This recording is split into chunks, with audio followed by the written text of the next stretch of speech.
So firstly, this is called Quidditch Champions, correct? It's Harry Potter. Harry Quidditch Potter's You got to get the name in there. Gotta get the trademark in there. Yeah. It came out yesterday, a couple days ago, Thursday. It's out on PS Plus as well, so already probably an easier sell than Concord. Okay. Yeah, it's out on PS Plus. It is predominantly a single player, but definitely multiplayer focused take on the popular Harry Potter soccer game. Listen, it's soccer on brooms. But FIFA on brooms. Did you ever play the old... There was an old Quidditch game that came out when the movies were like in their heyday. No. I played a lot of that, and that was cool, but that was way more simple than this. Okay, I'm glad you've played it, because I know that there was a Quidditch game like in the early 2000s, I'd say, which not played, not seen. I don't even know what it looks like. Yeah, that one was very simple. It was like you only controlled your chasers, who are the people who like throw around the quaffle or the ball. And then you would have like special abilities that would charge, that would let you like take people out as the who are the people that knock the other ball around? The beaters, yeah. So you'd have like a little cutscene showing your beater like absolutely annihilate someone or something, and then you'd have like team special moves where you'd score like 3 goals in a row or something like that. It was way more simplistic. It was way more like arcadey. This is very much like simulator. Well, not simulator, but like it's trying to recreate the actual feel of a Quidditch game, which is, I think, both good and bad. So yeah, firstly, if you're watching the footage, there is a lot happening on screen at any given time. And this is a multiplayer game as well. I'm playing with other people. So you're playing with 2 other people then? Yeah. Okay. So basically when you first introduced into this game, you're given like very extensive tutorials on each of the player roles. Yeah. So you've got the chaser, the beater, the keeper, and then the seeker. So chaser moves the ball around. Beaters use I forgot what the other ball's called. Bludger, I think. Bludger. They can damage other players by hitting that around. Your keeper is just kind of your goalkeeper. And then the seeker is the one that catches the snitch when it appears on the field. Yeah. But if you're playing alone, you kind of have to... The game plays obviously around you depending on what role you've chosen, but you're kind of encouraged to swap between the roles quite dynamically. And you can do that pretty easily, but with the pace that the game goes, I find it very confusing to switch between like the chaser and the keeper and then the beater, and then if the snitch arrives, like balancing that with still scoring goals and still finding the snitch. I assume when you're playing online, when you're playing 3v3, it's slightly more manageable. Yeah, so if you don't know Quidditch, this is going to be very confusing. This is going to be very confusing from the outset. I'm going to talk as if you've either read Harry Potter or watched the movies and you know the rules of the game. So forgive us for not explaining, because I think it would take a while to. Imagine trying to explain football every time you talk about FIFA. That's kind of the gist that you're getting here. You've got it. It's 3 chasers, 2 beaters, 1 seeker, 1 keeper. Yeah, but the rules in this actual game are different to the Quidditch in the book itself anyway. What was the question? I led myself astray. I wanted to find out. So I find the game a bit overwhelming.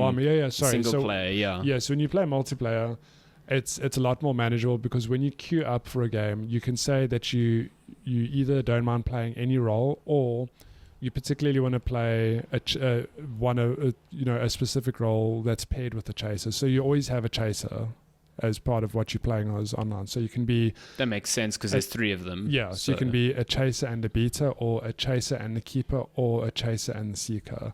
So it makes it a lot more manageable, because then it is, I'm just tabbing between one or the other. Not trying to figure out like, I should be doing this and this and this, whatever. I think it's such an interesting thing, because like I was saying to you before we started recording, before playing this game, having not played the game that you played in the early 2000s, I couldn't quite wrap my head around how this would work as an actual game, purely because, Quidditch exists in the books and the movies, and it exists, and that's fine because it's a fictional world and a fictional sport. How does it actually play out? Like I couldn't quite think. How do you manage all these roles and still keep the scoring fair? And to your point earlier, it works and it also doesn't work. It works because I feel that they've actually nailed the mechanics and the feel of flying around a broom. Like, it is fun to fly around the broom. It is fun to like pass the ball, and then, you know, when you're going for the goal, there's 3 hoops. You obviously have to try, you know, dupe the keeper. So you are panning left and right, trying to throw them astray, and then, you know, you launch the ball and it goes in, or they save it. It gets that right 100%. Like, I'm actually genuinely surprised by how well that's translated into a game. But to your point, there is a lot going on. I've played enough now to know, you know, what all the different icons and the markers mean. I know you're saying like it's like information overload. There's just so much going on. Like, I know what everything means now, but even then, it's still, if I'm playing alone, it's difficult to say like, oh, you know, you should play as a chase and then swap to your beat and then swap. It's like, no, you don't have to do that. You could. What I've been doing, I play as the chasers. I score until the snitch appears, and then I switch to my seeker. And those are the only 2 roles I've really been playing in single player. Because it feels like, even that as a gameplay change, typically in Quidditch, in the books, it's 2 beaters, right? Who their whole job is to try hit the bludger or tackle other players off their brooms. They've reduced it to 1 here, which I understand for balancing purposes and to have a nice even number so you can split the roles. But it feels weird being a beater, unless I'm just very bad at being a beater. It takes quite a bit to get a single player off their broom, or to know enough to go, oh shit, like the snitch is out, let me find the seeker to, you know, make their life hell. It's very difficult to know like where any player is at any given time. I feel like there could almost be like more icons or like some other way to let you know, like, oh, the seeker's down on that side of the pitch. You know, if you're going to go make their life difficult, that's where they are. It feels like that it's not very clear. I 100% agree with that. So it was, what I was going to say is that maybe the game could have benefited from 2 beaters to, you know, really make it more challenging for other players. Because even when you're flying around, if a bludger comes towards you, there's like a little prompt dodge icon. There's a little meter that fills, and once you get the timing right, I'm like, you're unlikely to get hits ever. So I think it makes being a beater a bit of like a null thing. Like, well, why would you play that role, especially online, if people are just going to dodge your stuff, unless you're particularly good at flying and like able to just physically tackle, you know, with your broomstick, which you can do. Or that's another aspect that I think doesn't work that well, is the whole tackling mechanic. Like, as a chaser, you can intercept other chasers and like tackle them to steal the quaffle from them. I find like it's really easy to whiff that. Because you're working within a 3D space, it's very, very difficult to actually time your tackles correctly. And if you miss a tackle because you're flying towards an opposing player, you might as well just give up that point, because you'll never catch up to them. So it feels weird, and you're right. Like, as a beater, you're told, okay, well, you can summon the bludger or the bludger, whatever that ball is, but that thing's on a cooldown, and like you said, you can knock it to a player and they'll take damage, and if they're holding the quaffle, they'll drop it. But like, to actually daze a player properly takes quite a few hits. The cooldown on that ability is quite high, so you have to like seek out that ball on the field if you can't just summon it. And then the alternative is flying into other players and tackling them, which is something they teach you in the tutorial. But I find that so finicky and difficult. It just, I don't feel like it works. So I think your idea of sticking to the seeker and the chaser is probably the best, because I find those 2 roles are the most fleshed out gameplay wise. I think the keeper is a complete waste of time. I played the keeper online, and it is like they have a thing called, as a keeper you have an ability called Playmaker, I think, which the idea we can set the hoops. The idea is that you're all the way at the back line, you can't leave the goalposts. You know, you get pulled back after a certain radius. So when the ball's past the halfway line, or, you know, and the enemy's half, what you can do is you can help your teammates by doing a playmaker, whatever the ability is called, where you can basically place rings along the field, which your teammates can fly through to fill up their stamina bar so they can keep flying fast, which is fun, but that's it. It's like you protect the goal and then you do that. And if in single player, that's fine. If you want to just swap to the keeper, like you said, if you whiff a tackle, for example, and you go, oh shit, they're going to go to my goal, you swap to the keeper, no problem. If you're playing online and you're just a chase and a keeper, it can be a bit like, I don't even find that I'd switch to my keeper in single player because I just don't think they work. Than I am. Yeah, it's also just like, I think scoring is way too easy for the keeper to make an impact. Like, you can drift and duke as a chaser so effortlessly, so that you can change which goal you're aiming at so quickly that a keeper just can't react in time. They move too slowly. Look, you can dive, but it's very easy to be led astray. Like, as a chaser, it's so easy for me to just wiggle my thumbstick that I am doing this. You know, exactly. So like the keeper's got a 1 in 3 chance of actually choosing the right hoop.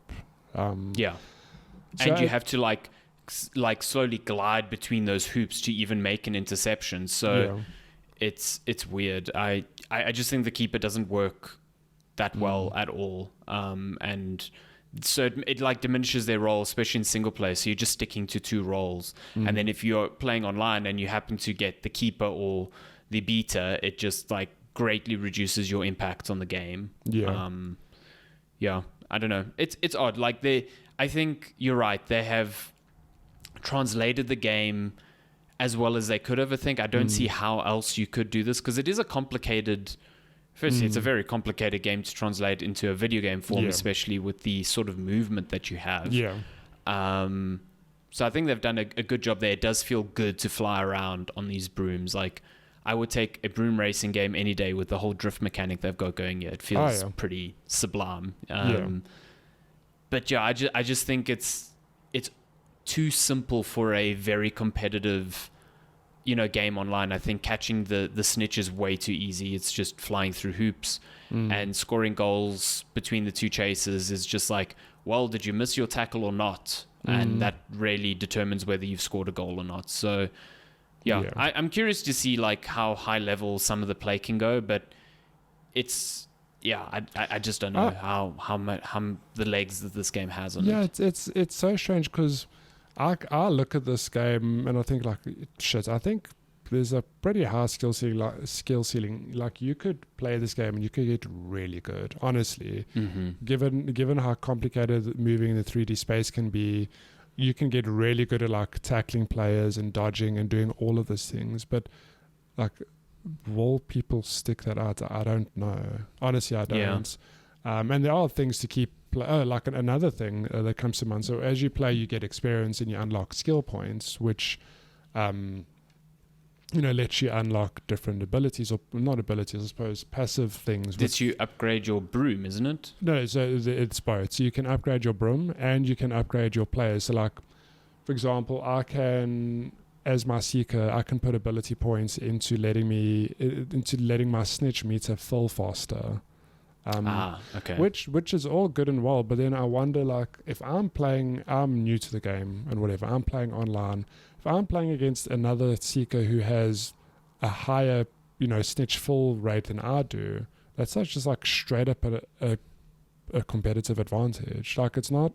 It's there's a nuance to it where there are certain abilities. So like with the chaser, for example, there are things that's like you can.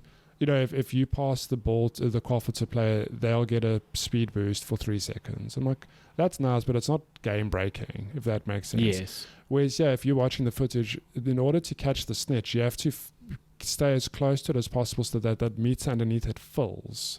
And then when it hits blue, that's when you can catch it.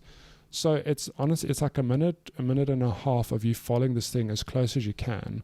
But if I'm doing that with an enemy seeker and they've got like a 10% buff or like even a 5% improvement, I'm like, that's just a straight up huge competitive advantage. They could start seeking the snitch like much later than you and still catch it. It'd still be fine, yeah. And the thing is, like, if you miss it, it's only 30 points. Unlike the book, the game doesn't end, but it's pretty devastating given that a game ends when somebody hits 100 points or the 7-minute timer runs out. The snitch only appears twice in the game. From every game I've played, it only appears twice. If you miss it even once, it's like, shit, that's quite a swing. It's a big disadvantage. It's only 30 points, but because I don't have my Seeker leveled up the same way the enemy does, like, oh no, I'm at a disadvantage now. So it reminds me almost like an ultimate. It's got the potential to swing a game back in favor of another team, but yeah, I mean, if you have these passives that can give you an edge either way, then you kind of lose that balance to the game completely. Yeah. So it's like if you coming to the game and you playing against a team who just have a higher account level with more passives unlocked, like it's just straight up, I don't know. There's something strange to me that it isn't just like a single player only thing, and I'm pretty sure it carries over to multiplayer. Maybe it doesn't. I don't know. I don't actually know, but that is my one question. But it's sorry, to go back to the actual game, it's interesting that like that I feel that they have ticked all the right boxes. I'm like, I don't know what else you could do, because you play the game, you get experience, you unlock you get like experience when playing, you unlock currency to upgrade your broom. Like you said, you can buy a whole lot of different brooms, and they themselves have a whole lot of attributes. So there's a level of depth on that front. You get your skill abilities, which you can put into different roles across all of them: keeper, seeker, chaser, beater. And there's a whole lot of cosmetics. Like I think if you're a fan of Harry Potter, what's quite cool is that there's all the characters are there. You can get them as skins. You can get like a Hermione skin, a Ron skin, whatever. And to my surprise, it doesn't seem that you can spend real money to get them. It's all through playing the game that you get the currency you need to unlock them. Yeah, you're right. So I didn't see like a buy this currency which just tab. surprised me, like not in a bad way. I was just like, oh, I would have thought a game like this would have outright been monetized because people would want to just straight up buy these skins, So like that's cool. And then unrelated, another surprising thing, you can obviously play not obviously, but you can play through the House Cup with all the Hogwarts houses. You can do Triwizard Cup, which is obviously like the fourth three schools, yeah. And you can do a World Cup, which has 16 teams, and South Africa is one of those teams, which I did not expect. Hell yeah.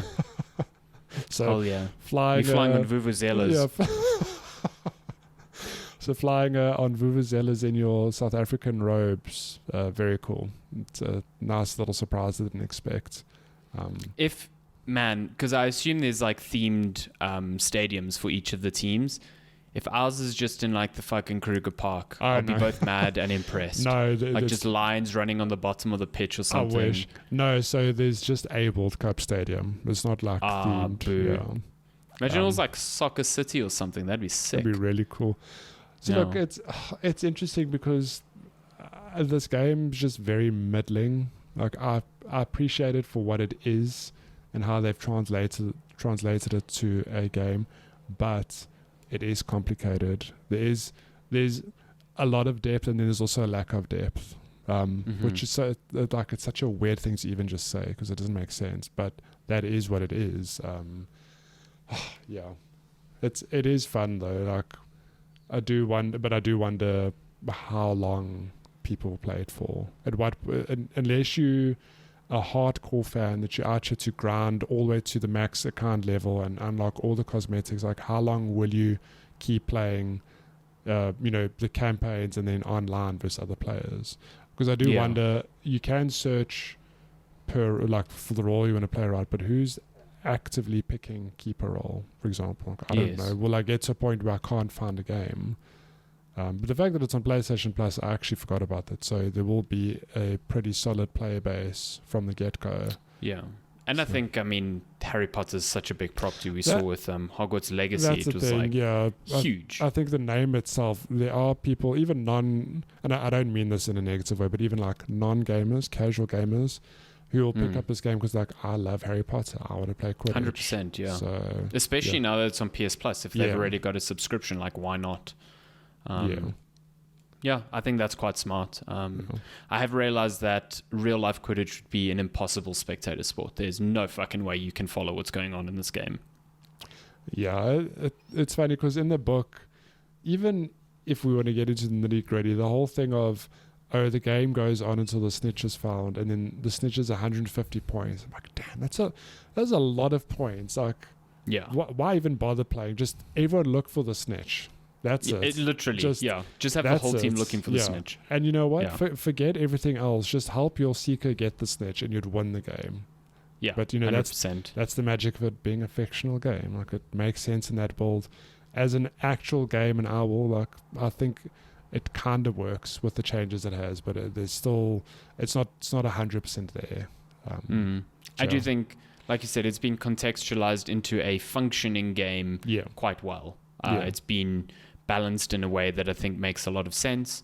And I think, if you dedicate enough time to really getting your head around the movement and the intricacies of at least 2 of the 4 roles, then you'll probably have a good time. Yeah. I just think, it's a bit of a pity that the other 2 roles are so diminished and not that fun to play. Yeah.